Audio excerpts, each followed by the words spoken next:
누가복음 3장 15절에서 20절 말씀입니다. 같이 읽습니다. 백성들이 바라고 기다림으로 모든 사람들이 요한을 혹 그리스도신가 심중에 생각하니 요한이 모든 사람에게 대답하여 이르되 나는 물론 너희에게 세례를 베풀거니와 나보다 능력이 많으시니가 오시나니 나는 그의 신발끈을 풀기도 감당하지 못하겠노라. 그는 성령과 불로 너희에게 세례를 베푸실 것이요 손에 키를 들고 자기의 타작마당을 정하게 하사 알곡은 모아 곡간에 들이고 쭉정이는 꺼지지 않는 불에 태우시리라. 또 그 밖에 여러 가지로 권하여 백성에게 좋은 소식을 전하였으나 분봉왕 헤롯은 그의 동생의 아내 헤로디아의 일과 또 자기가 행한 모든 악한 일로 말미암아 요한에게 책망을 받고 그 위에 한 가지 악을 더하여 요한을 옥에 가두니라. 아멘. 누가복음 21번째 시간입니다. 알곡과 쭉정이는 하나다입니다. 오늘 우리가 다루어야 할 것은 예수님의 세례 그리고 세례 요한의 세례가 뭐가 다른가를 살펴볼 건데 이렇게 준비를 하다 보니까 양이 많아졌어요. 그래가지고 필요 없는 거는 다 잘라냈습니다. 그리고 꼭 알아야 될 것만 남겼어요. 그래서 우리가 두 가지 중심 주제를 갖고 말씀을 살펴보도록 하겠습니다. 첫 번째는 말씀드렸다시피 예수 그리스도의 세례와 세례 요한의 세례의 차이점입니다. 오늘 말씀을 이해하기 위해서는요, 세례의 진짜 의미가 무엇인지를 알아야 합니다. 왜냐하면 성경에서는 요한의 세례를 불완전한 세례라고 말하고 예수 그리스도의 이름으로 받는 세례가 완전한 세례라 이렇게 이야기를 하기 때문입니다. 사도행전 19장 1절에서 5절 같이 읽습니다. 아볼로가 고린도에 있을 때에 바울이 윗지방으로 다녀 에베소에 와서 어떤 제자들을 만나 이르되 너희가 믿을 때에 성령을 받았느냐? 이르되 아니라 우리는 성령이 계심도 듣지 못하였노라. 바울이 이르되 그러면 너희가 무슨 세례를 받았느냐? 대답하되 요한의 세례니라. 바울이 이르되 요한이 회개의 세례를 베풀며 백성에게 말하되 내 뒤에 오시는 이를 믿으라 하였으니 이는 곧 예수라 하거늘 그들이 듣고 주 예수의 이름으로 세례를 받으니. 아멘. 바울이 에베소에서 어떤 제자들을 만나는데 그들에게 무슨 세례를 받았냐 이렇게 묻습니다. 그들은 요한의 세례를 받았다 이렇게 대답을 해요. 이에 바울은 요한의 세례를 회개의 세례라고 말하며 주 예수의 이름으로 세례를 다시 베풀어요. 그건 세례 요한의 세례는 불완전하다는 겁니다. 그걸로는 안 된다는 소리예요. 그걸로는 구원에 이르지 못한다는 이야기입니다. 더 깊이 들어가면. 그래서 요한의 세례로는 불완전하고 예수 그리스도의 이름으로 받는 세례가 완전한 세례라는 것이죠. 그래서 이 두 세례의 차이를 알기 위해서는 정확하게 세례라는 것이 무슨 의미인지를 알아야 요한의 세례는 뭔지 그리스도의 이름으로 받는 세례는 뭔지를 알 수 있게 되는 것이죠. 진정한 세례는 그리스도와 같이 죽음, 그리스도와 합하여 죽음입니다. 자, 로마서 6장 3절, 4절 같이 읽습니다.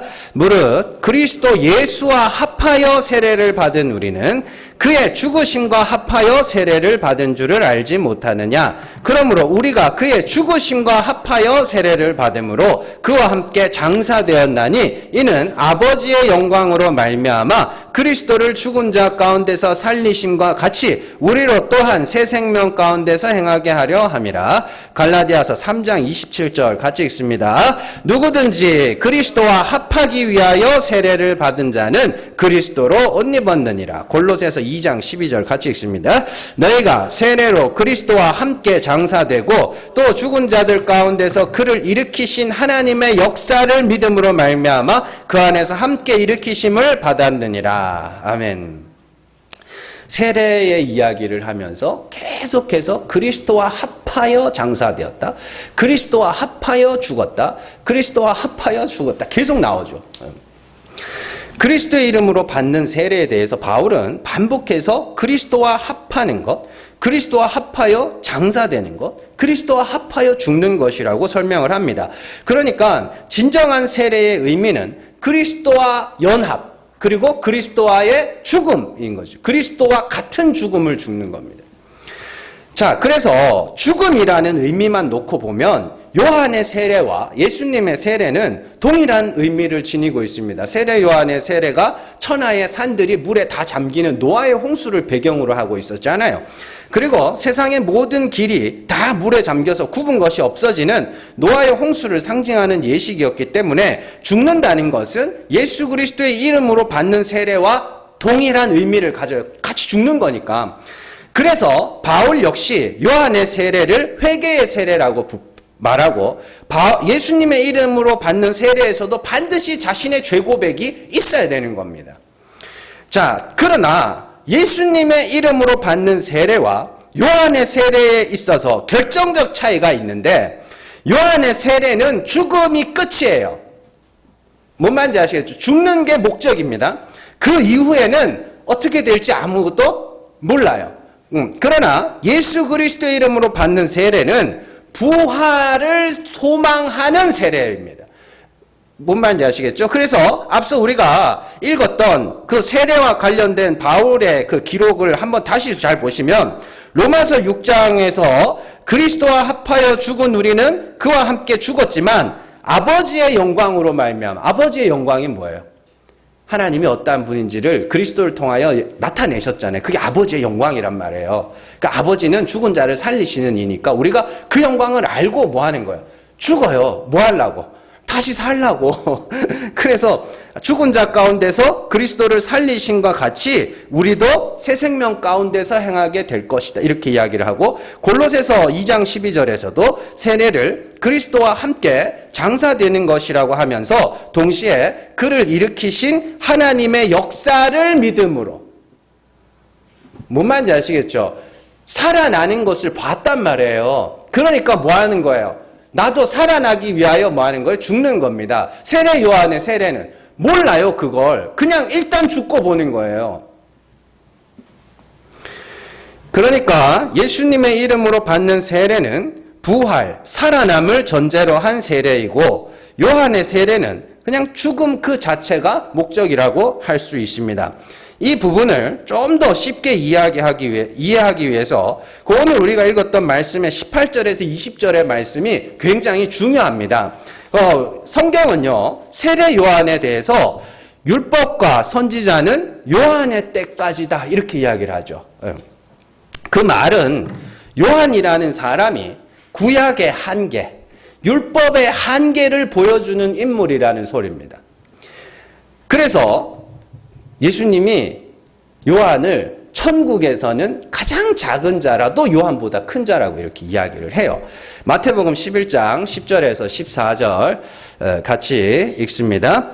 기록된 바 보라 내가 내 사자를 내 앞에 보내노니 그가 내 길을 내 앞에 준비하리라 하신 것이 이 사람에 대한 말씀이니라. 내가 진실로 너희에게 말하노니 여자가 낳은 자 중에 세례 요한보다 큰 이가 일어남이 없도다. 그러나 천국에서는 극히 작은 자라도 그보다 크니라. 세례 요한의 때부터 지금까지 천국은 침노를 당하나니 침노하는 자는 빼앗느니라. 모든 선지자와 율법이 예언한 것은 요한까지니 만일 너희가 즐겨 받을진대 오리라 한 엘리야가 곧 이 사람이니라. 아멘. 이게 이제 예수님이 요한에 대한 평가인데 한번 잘 보세요. 생각을 하면서 잘 보시라고요. 이게 욕이에요? 칭찬이에요? 예? 욕이에요? 칭찬이에요? 전 잘 구분이 안 가요.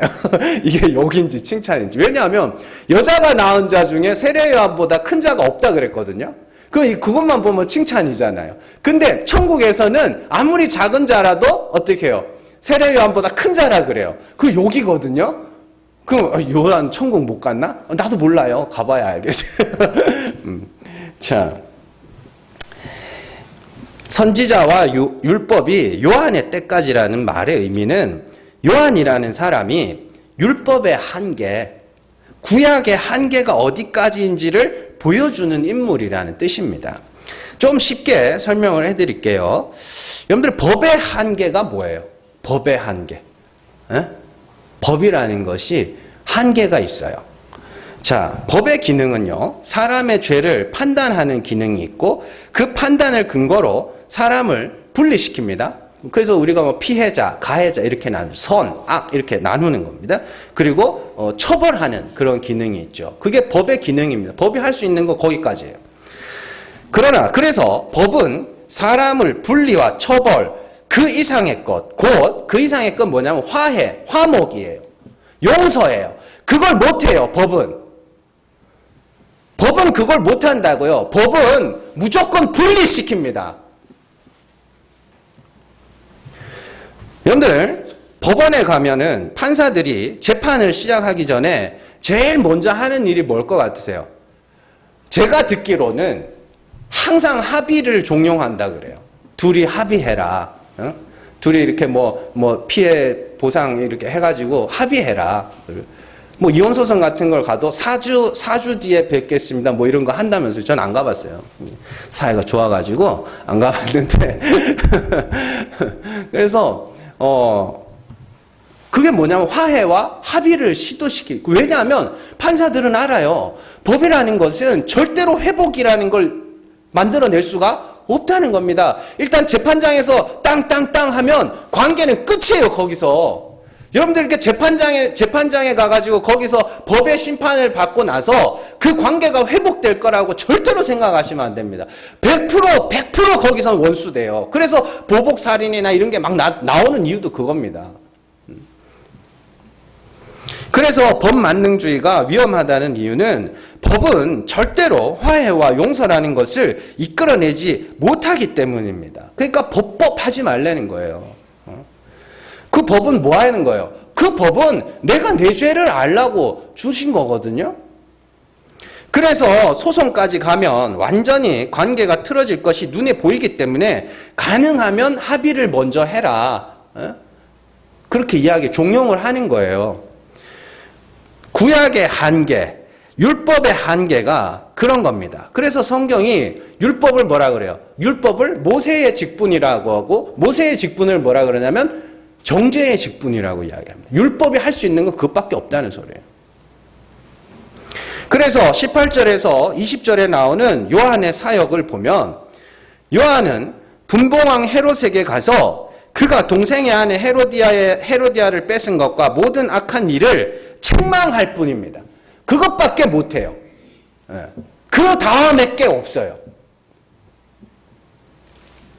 그러나 예수 그리스도께서는 백성들의 죄를 홀로 담당하신 후에 십자가에서 죽으시자 하나님이 그를 죽은 자 가운데서 살려내심으로 하나님의 용서, 하나님의 부활, 하나님이 다시 살리심, 하나님과의 화목을 만들어내시는 거예요. 뭔 말인지 아시겠죠? 그래서 우리가 그리스도와 합하여 죽을 수 있는 이유는 죽은 자를 살리시는 하나님의 능력을 믿기 때문에 죽는 겁니다. 그래서 요한의 세례는 죽음이 목적이라면 예수님의 이름으로 받는 세례는 부활이 목적이며, 요한의 세례가 정죄의 세례, 죄있음의 고백에서 끝나는 것이라면 예수님의 이름으로 받는 세례는 뭐예요? 죄사함과 부활, 용서, 화해 이렇게 끝나는 거예요.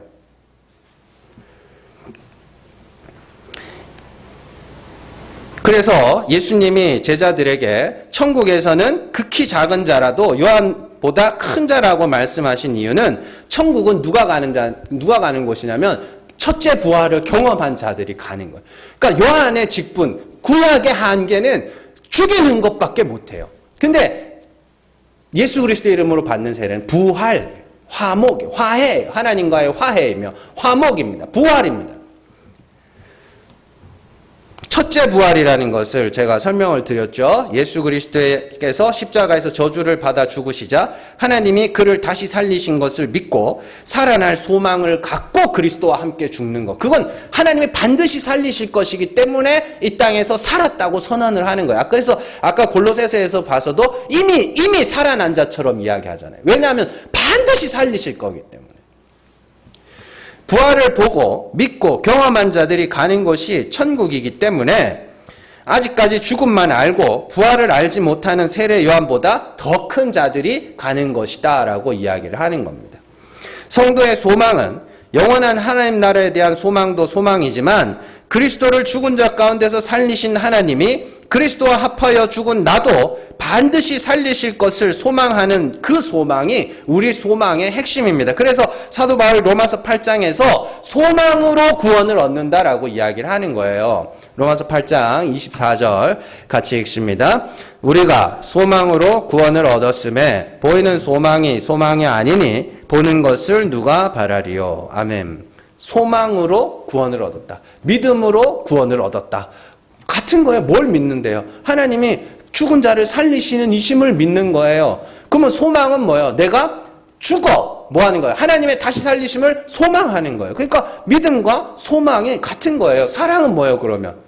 하나님의 다시 살리심. 그게 하나님의 사랑이란 말이에요. 그래서 믿음과 소망과 사랑 항상 있을 건데 그 중에 제일은 사랑. 왜요? 하나님이 끝내는 살리실 거기 때문에 이렇게 가는 거란 말이죠. 두 번째로 우리가 살펴볼 말씀의 주제는 물세례와 불세례의 차이입니다. 16절에 보시면 요한은 자신의 세례를 물세례라 하고 예수님의 세례를 성령 세례, 불세례라고 이야기를 합니다.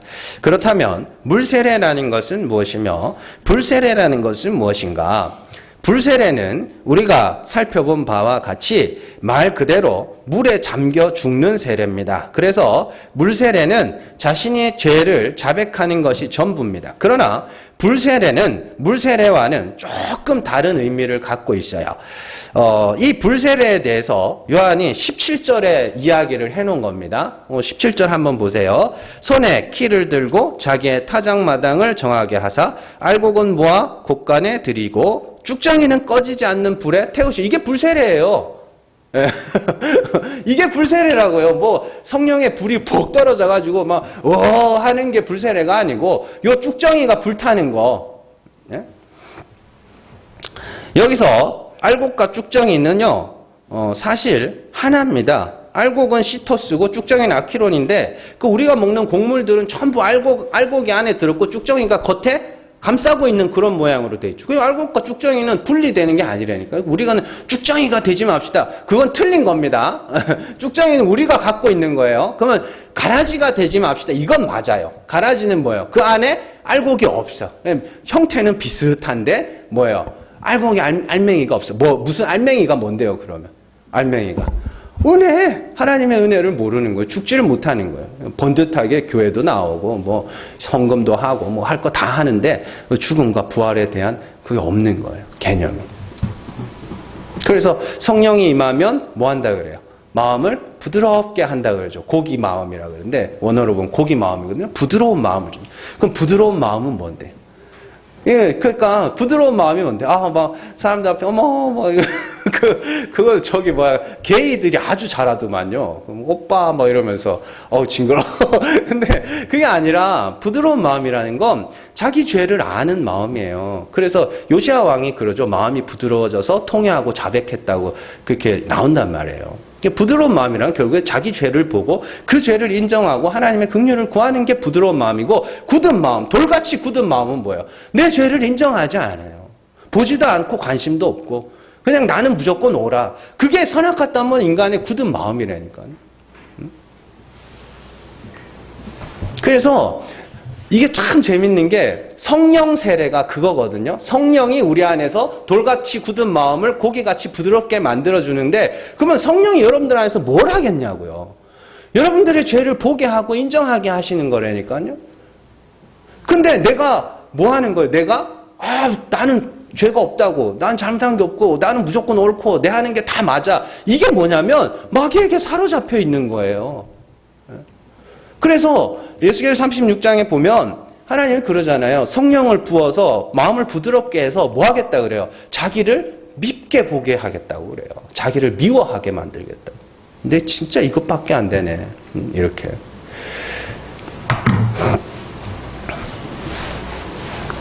그게 성령 세례고, 불세례는 그것과 똑같은 이야기입니다. 불세례는 가라지를 걷어내서 뭐 하는 걸 싹 다 태워버리는 거예요. 그게 불세례입니다. 우리가 가장 흔히 접하는 쌀이나 밀이나 보리나 뭐 콩이나 뭐 하여튼 인간의 주식은요 전부 이런 방식으로 돼 있습니다. 쭉정이가 있고 안에 알맹이가 들어있는. 그래서 우리는 다 어떻게 해요? 타작을 하죠. 타작마당에서 타작을 해서 쭉쟁이는 다 어떻게 해요? 다 벗겨내고 알곡만 싹 걷어들인 다음에 어떻게 해요? 그거 쭉쟁이를 다 불태워버리면 타작마당이 어떻게 돼요? 깨끗하게 되겠네요. 그 이야기를 하는 거거든요. 불세례를 이렇게 설명을 하는 거예요. 자, 그래서 이런 말씀을 보면서 우리는 알곡이 되자, 쭉정이는 되지 말자고 하는 거는 완전히 틀린 이야기입니다. 그러니까 알곡 가라지가 되지 말자고 해야 되는 거지 쭉정이가 되지 말자는 완전히 틀린 이야기예요. 쭉정이는 우리 안에 태워야 할 어떤 것이 있다는 이야기입니다. 그러면 우리가 불태워버려야 할 쭉정이는 무엇인가? 뭐예요? 인간의 자기의입니다. 인간의 자기의. 나 했네, 나 뭐 했네 하는 그거. 그게 사람의 영광이라고도 하고요. 이게 물세례와 불세례의 궁극적인 차이입니다. 물세례는 부활이 없는 죽음이며 죄사함 없는 회개이기 때문에 사실 물세례에서 인간들은 완전한 죽음을 죽을 수가 없어요. 왜냐하면 살아날 소망이 없는 죽음이기 때문에 요한의 세례에서는 인간은 항상 자기의 의를 조금씩 남겨놓을 수밖에 없습니다. 그래서 요한의 제자들은 금식도 하고 율법도 지켰던 거예요. 그렇게. 그래서 바리새인들이 그러죠. 예수님한테 와서 아니 요한의 제자들은 금식도 하는데 왜 당신네 제자들은 그것도 안 하냐고 그런 이야기를 하는 거예요. 왜요? 부활을 모르니까 완전한 죽음을 죽지 못하는 겁니다. 어떻게든 남겨놓는 거예요. 자기의 가능성을. 그러나 불세례는 부활을 보고 죽는 것이며 죄사함을 알고 회개하는 것이기 때문에 완전한 죽음의 자리로 내려앉을 수가 있다라는 이야기죠. 그래서 자유하게 되는 거예요. 자유는 뭐 개인의 선택 뭐 이런 것도 아니고요. 자유는 내 마음대로 해야지 이것도 아닙니다. 성경이 말하는 자유는 완전한 빵점, 완전한 죽음의 자리에서 하나님이 불쌍히 여겨주셔야 구원에 이를 수 있습니다. 요게 자유입니다. 긍휼의 상태. 긍휼의 상태가 뭐예요? 거지. 구걸하는 거지. 아무 가능성도 없어서 진짜 막 먹고 죽을 뭐도 없어. 그래서 진짜 막 아무것도 없는 그 상태에서 진짜 이렇게 누가 살려줘야만 살 수 있는 그 상태 있죠? 그게 긍휼의 상태거든요. 그 상태가. 심령이 가난한 상태. 예, 그래서 그들만이 뭐 하는 거예요? 하나님이 그들을 살려내셔서 뭐 하는 거예요? 하나님의 은혜의 풍성함을 나타내신단 말이에요. 하나님이 은혜가 이렇게 크다라는 걸 보여주기 위해서 하나님이 택하신 자들을 반드시 그 가난의 자리로, 긍휼의 자리로 내려앉히신다. 성령이 그 일을 하는 거고 그게 불세례고 이렇게 가는 거. 완전한 죽음이고 그게.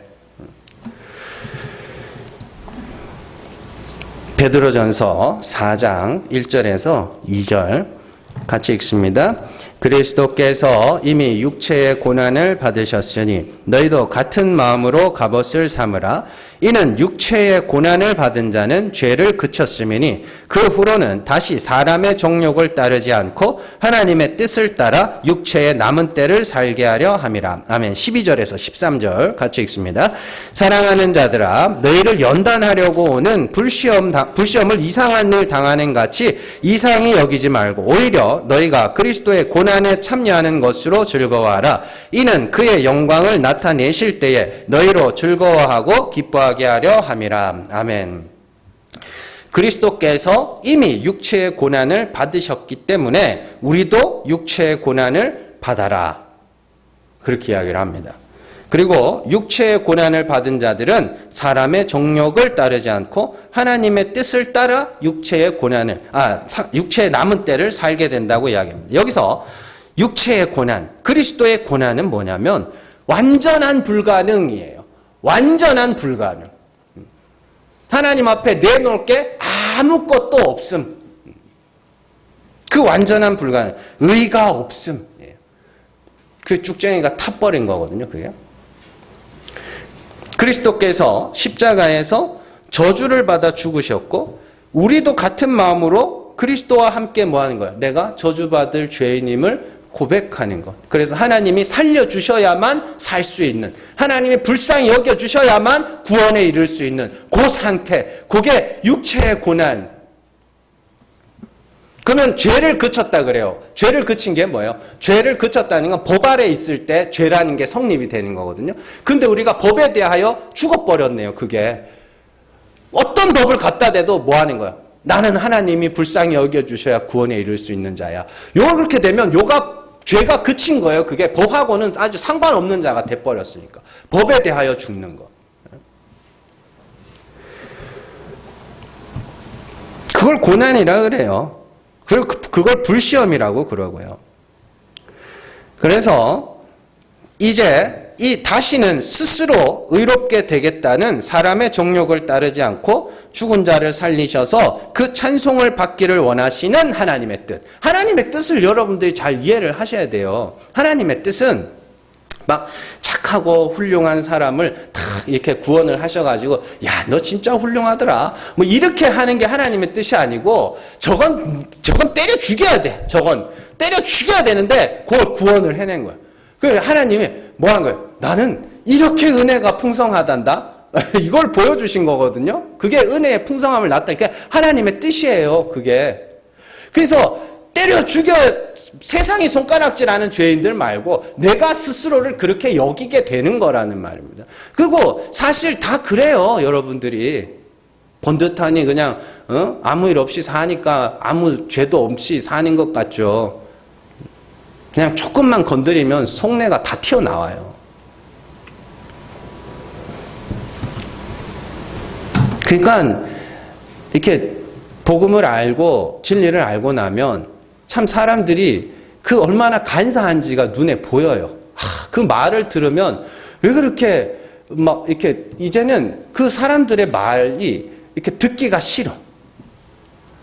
그 안에 수가 다 보이는 거예요. 거짓말한 애가 아빠한테 시험지 100점 받은 거 들고 오는 거랑 똑같은 거예요. 거짓말 해가지고 저 터져야 되는데 시험지 100점짜리 그 들고 오는 거예요. 이렇게 와가지고. 그럼 어떻게 해? 2배로 맞아야지. 어디서 사기치냐고.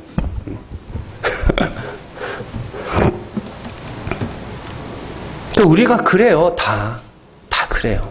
근데 하나님이 어떻게 하냐면 싹 다 발가 벗기셔서 연단을 시키세요. 어떤 연단을 시키느냐? 하나님이 불쌍히 여겨주셔야만 구원에 이를 수 있는 자라고, 나는 저주받을 죄인이라고, 나의 그 가식과 위선까지도 싹 다 까발리시는 거예요. 정말로 여러분들이 그걸 보셔야 되고 겪어내셔야 되는 겁니다. 그래서 12절에 연단으로 설명을 해요. 연단이라는 것은 얻고자 하는 것을 위해서 나머지를 불태우는 거예요. 그 불시험이라고 그러죠. 그리스도의 고난에 참여하는 것을 불시험이라고 이야기를 합니다. 내게 의가 없고 하나님이 살리셔야만 하는 죽은 자로 완전한 불가능의 자리에서 하나님의 다시 살리심만을 소망하는 것이 우리에게 닥쳐오는 불시험이며 연단이에요. 그러니까 하나님의 은혜만을 바라는 게 정금 같은 믿음이에요. 뭔 말인지 아시겠죠? 제가 연단과 연말을 저번에 구분을 해드렸죠. 연마는 어떻게 해요? 연마는 막 갈아가지고 뺀들뺀들하게 만드는 걸 연마라 그러고, 연단은 싹 다 불태워서 어떻게 해요? 거기서 엑기스만 탁탁 뽑아서 내는 걸 연단이라 그래요. 연마랑 연단이랑 여러분들 착각하지 마세요. 대부분의 목사님들이 뭐 연단을 받아가지고 내가 훌륭한 사람이 되고 변화가 어쩌고저쩌고 그런 건 다 연마예요. 연마. 연단이란 건 싹 다 불태우는 거예요. 다 불태워서 하나님 불쌍히 여겨주시옵소서 그 자리로 끌고 가는 게 연단이란 말입니다. 그래서 여러분들은 신앙생활을 거듭하면 거듭할수록 여러분들의 그 가식적인 모습들이 싹 다 드러나야 되는 거예요. 그걸 감추고 숨기려고 하지 말고, 그래서 하나님 두 손 두 발 들고 불쌍히 여겨달라고 그 자리로 여러분들 날마다 그 자리로 가는 게, 그게 성령의 인도하심을 따라 마음이 낮아지는 거란 말입니다. 그러나 물세례는 부활의 소망이 없기 때문에 완전한 죽음을 죽지 못합니다. 그래서 꼭 뭘 하나씩 남겨놔요. 이렇게 생각하면 됩니다. 여러분들 그 스카이 다이빙이라는 스포츠죠. 난 무서워서 못 하겠던데 비행기를 타고 보통 한 4,000m, 5,000m까지 올라갑니다. 거기서 이제 낙하산 메고 이제 떨어지는 거죠. 네, 그래 이제 그러는 거예요. 거기서 낙하산 없이 뛰어내리면 하나님이 받아줄 거니까 뛰어내려 보래는 거예요. 그러니까 어떻게 해요? 아무도 그걸 몰라. 그러니까 어떻게 해요? 에이 설마 그러고는 낙하산 메고 뛰어내리는 거예요. 가다가. 근데 이제 어떤 사람이 진짜 그냥 뛰어내린 거예요. 예를 드는 겁니다. 그랬더니 진짜 하나님이 받아내신 거예요. 그거를. 그게 예수 그리스도의 죽음이거든요. 아무도 죽은 자 가운데서 살아난다는 게 뭔 의미인지를 몰랐고 율법은 무조건 지켜야 하는 거고 그렇게만 알고 있었는데 그리스도께서 율법에 대하여 죽으신 거예요. 내 저주받아 죽으신 거예요. 죄가 없으신 분이 우리의 죄를 대신 지시고 십자가에서 죽으셨단 말이에요. 저주를 받아서. 그랬더니 하나님이 진짜 살려내신 거예요. 그리스도를. 그래서 우리가 그리스도의 이름으로 부활의 소망을 갖고 죽는 거거든요. 여러분들 사도행전에 나오는 베드로의 그 2장에 나오는 베드로의 설교를 잘 살펴보세요.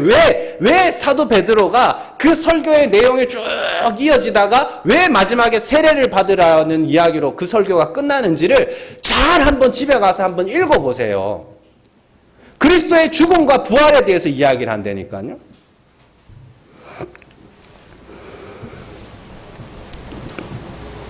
그래서 우리는 죄인 중에 괴수로 의가 없는 자로 그리스도의 십자가에서 죽어야 하는 저주받은 죄인으로 하나님의 은혜를 찬송할 자로 세움을 받는 것이 성도들이 통과해야 할 불세례이며 성도가 이 땅에서 겪게 되는 연단의 과정입니다. 그래서 그런 연단을 통과한 자들은 그 생명을 하나님께 전적으로 의탁하게 되는 것이죠. 자, 베드로전서 4장 17절에서 19절입니다. 같이 읽습니다. 하나님의 집에서 심판을 시작할 때가 되었나니 만일 우리에게 먼저 하면 하나님의 복음을 순종하지 아니하는 자들의 그 마지막은 어떠하며 또 의인은 겨우 구원을 받으면 경건하지 아니한 자와 죄인은 어디에 서리요? 그러므로 하나님의 뜻대로 고난을 받는 자들은 또한 선을 행하는 가운데에 그 영혼을 미쁘신 창조주께 의탁할지어다. 아멘. 여기서 영혼은 푸시케입니다. 푸뉴마가 아니라 푸시케, 생명이에요.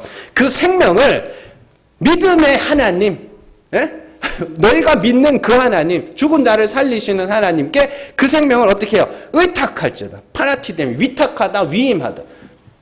그게 성도의 삶이라니까요. 연단을 통과하면서 고난을 받아내면서 먼저 고난을 받아내면서 하나님이 살리셔야 나는 살 수 있는 자입니다. 요게 성도의 삶입니다. 그걸 생명을 하나님께 의탁한다라고 이야기를 하는 거예요. 이처럼 생명을 하나님께 위임한 자들의 삶이 어떻게 될 것 같으세요? 한 가지 확실한 것은 이제 더 이상 하나님 때문에 스트레스 받을 일은 없다는 겁니다.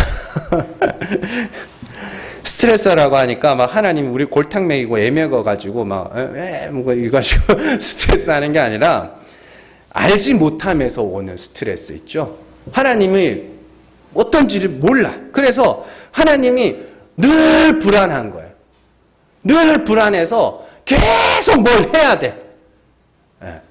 그 옛날 제가 전에도 한번 말씀드렸는데 옛날 동화 중에 그런 거 있어요. 이렇게 그 어떤 상자인데 절대로 풀지 말라 그래요. 그래서 풀지 말라고 했는데 풀었어요. 풀었더니 거기서 이제 악마가 툭 튀어나왔어요. 악마가 뭐라 그러냐면 시키면 다 한다 그래요. 일 시키면 다 해줄게. 그래서 집 지어달라 그러면 집 지어줘. 뭐 해달라 그러면 뭐 해줘. 그래요. 근데 이제는 시킬 게 없어졌어요. 있는 거 필요한 거 다 줬으니까. 시킬 게 없어졌어요. 그러니까 악마가 일 안 주면 죽이겠다는 거예요. 일 시키라는 거예요. 일 안 시키면 죽이겠다는 거예요. 그래가지고 이제 이 사람이 고민을 하다가 이제 똑똑한 사람을 현자에게 찾아가서 악마가 와가지고 자꾸 일을 시켜달라고 그러는데 어떻게 하냐 했더니 곱슬머리 하나 갖고 가서 그걸 펴라고 시키래요. 곱슬머리 피라고. 요즘에는 될 것 같아. 요즘에는. 근데 그게 이제 안 펴지잖아요, 곱슬머리. 그래서 이제 이 악마가 이걸 하려다가 안 펴지니까 이제 사라지게 됐다는 그런 옛날 동화가 있어요. 그러니까 무슨 신앙생활을 다 그렇게 하는 거예요. 계속 뭘 해야 돼. 안 하면 불안해 죽는 거예요. 그래서 막 되게 어려운 거 시키면은 불만이 막 많아지니까 조금 힘든 일들 있죠. 그런 것들 이제 하나씩 던져주는 거예요. 그러면 이제 막 하는 거예요. 거기에 열광을 하는 거예요. 그 되게 재밌는 거는 전도하라 그러면 또 안 합니다. 복음 전하라 그러면 또 안 해요.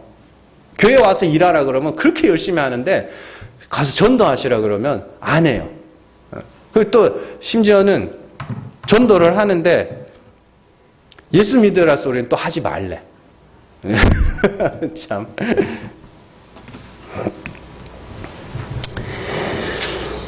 하나님을 아셔야 돼요. 하나님이 어떠한 분인지를 아셔야 된다고요. 그래야 스트레스를 안 받아요.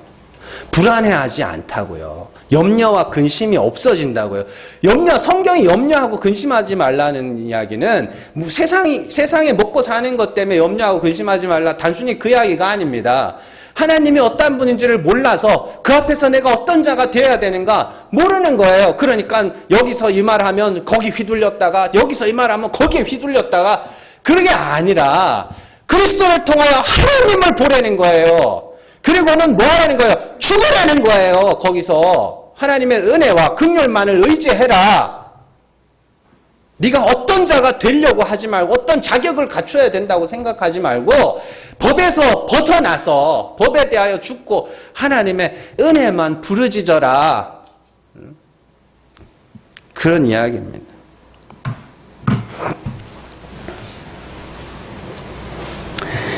자, 그래서 우리가 이런 것들을 알게 되면 이제 하나님 때문에 스트레스는 안 받는 거예요. 누가 뭔가 하나님의 이름 갖고 뭐 이래 저래 하면 그냥 아닌데 하나님 그런 분은 아닌데 나 하나님 불쌍히 여겨주셔야 구원에 이를 수 있는 자인데 나 지금 인생을 통해 그걸 배워가고 있다고. 그게 삶의 목적이거든요. 여러분들의 삶의 목적과 삶의 의미는 이 인생의 어느 순간에 이루어지는 게 아닙니다. 만약에 큰 부자가 되는 게 인생의 목적이었다 치자고요. 그래서 한 50대 때 그 목적을 이루었다고 치자고요. 그럼 그 다음 인생은 어떻게 할 건데요? 죽을 때까지 그 인생을 통해서 진짜 하나님이 나를 불쌍히 여기셔야 구원에 이를 수 있는 자구나라는 걸 철저하게 배우는 게 우리 인생의 목적입니다. 그래서 하나님 나라에 올라갔을 때 그 은혜의 영광을 찬송하는 거, 그 은혜의 풍성함을 노래하는 거, 이게 하나님이 우리를 이 땅에 보내신 목적이라니까. 택하신 자들 이 땅에 보내신 목적이에요.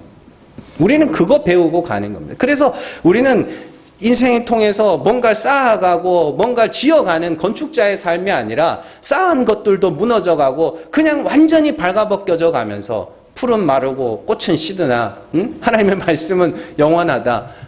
진짜 하나님의 은혜가 나를 구원하셨네요를 날마다 배워가는 인생을 사는 것이죠. 또한 성도가 법에 대하여 죽게 되면 내게는 의가 없음을 시인하는 것이며 내가 죄인임을 시인하는 겁니다. 그래서 하나님의 다시 살리심을 소망하는 자가 되면 그들이 하나님과 화목하게 된 자라고 이야기를 하죠. 그리고 이러한 하나님과의 화목은 이 지상교회 안에서 반드시 사람과 사람 사이의 화목으로 나타나게 됩니다. 에베소서 2장 12절에서 14절 같이 읽습니다. 그때 너희는 그리스도 밖에 있었고 이스라엘 나라 밖의 사람이라 약속의 언약들에 대하여는 외인이요 세상에서 소망도 없고 하나님도 없는 자이더니 이제는 전에 멀리 있던 너희가 그리스도 예수 안에서 그리스도의 피로 가까워졌느니라. 그는 우리의 화평이신지라 둘로 하나를 만드사 원수된 것 곧 중간에 막힌 담을 자기 육체로 허시고. 아멘. 그때 곧 예수 그리스도를 알지 못할 때 부활의 소망도 없고 그리스도와 같이 죽기 이전에 너희는 이방인이고 외인이고 소망도 없고 하나님도 없는 자였지만 이제는 죄와 허물로 죽은 지금 그리스도의 피로 하나님과 가까워졌고 또한 뭐예요?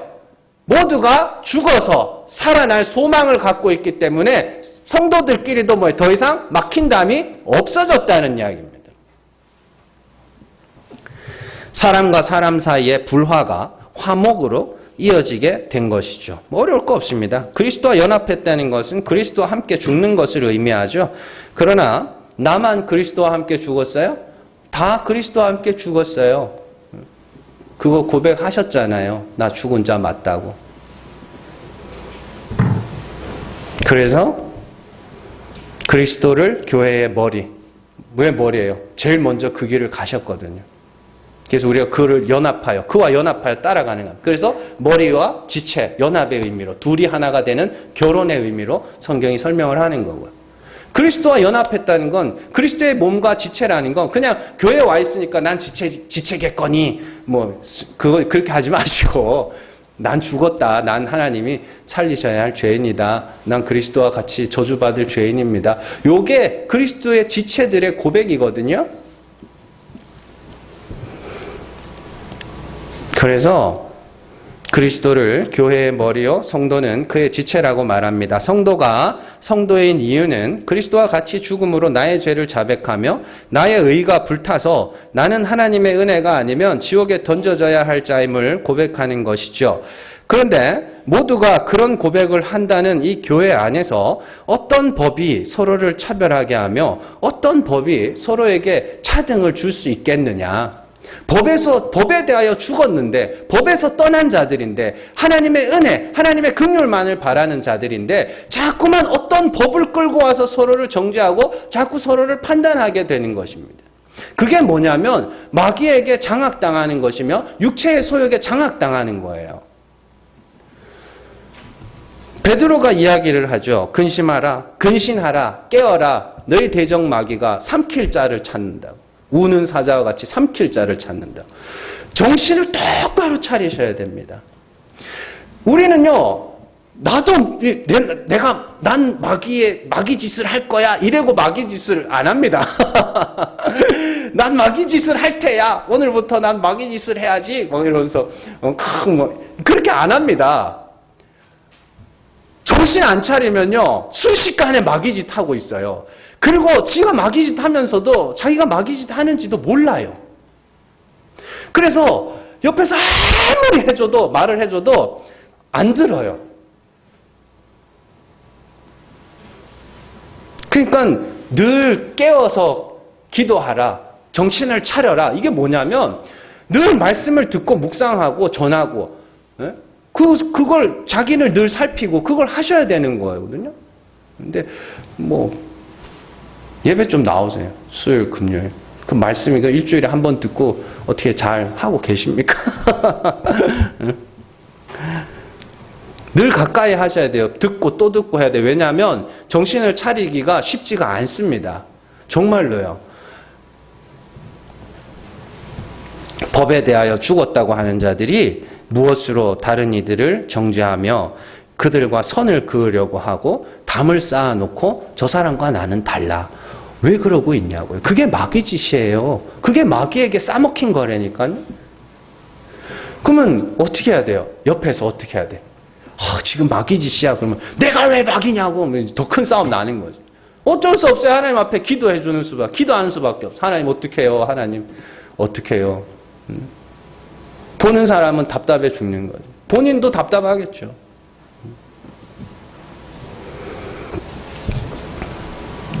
여러분들, 더러운 마귀 새끼는요, 내가 싫어하는 사람 이 마귀 새끼가 아니라 싫어하고 있는 내가 마귀 새끼예요.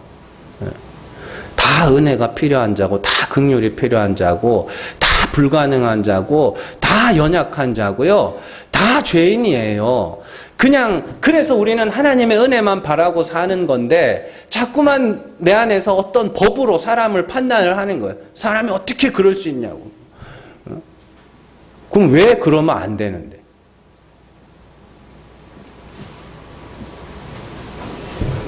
여러분들, 마귀는요, 내 안에 여전히 서슬퍼렇게 살아 있습니다. 그래서 마귀를 이기는 건 뭐예요? 죽음밖에 없다라고 이야기를 하는 겁니다. 죽음의 세력을 잡은 자 마귀의 권세를 예수님이 어떻게 이기셨어요? 죽음으로 이기셨어요. 그러면 죽음이를 어떻게 이겨요? 내가 내 죄를 알면 돼요. 그러면 막 화낼 일도 그렇게 화낼 것까지는 아니라는 것도 알게 되고요. 그건 나타나는 거죠. 잘 기억하세요. 늘 깨어서요. 법이 할 수 있는 거는 분리와 처벌밖에 없으며 그러나 긍휼이, 은혜가 할 수 있는 것은 용서와 화해라는 사실을 알고 육체의 정욕, 악한 영의 권세를 이기고 내가 받은 긍휼로 다른 이들을 긍휼히 여기며 내가 받은 사랑으로 다른 이들을 사랑하며 내가 받은 용서로 다른 이들을 용서할 수 있는 것이 여러분들이 할 수 있다니까요. 왜? 이미 받았거든요. 그래서 할 수 있는데 못하고 있는 것 뿐입니다. 그걸 뭐라 그래요? 그걸 장애라 그래요. 할 수 있는데 안 하는 거. 장애도 아니지. 잘 기억하시고 정말로 이 교회, 적어도 이 교회 안에서 또 여러분들의 가정 가운데서 또 여러분들의 여러 가지 관계 속에서 은혜가, 긍휼이 여러분들을 장악하여서 용서가 있고 또 화해가 있는 그런 성도들의 삶이 되시기를 주님의 이름으로 축원합니다. 기도하겠습니다.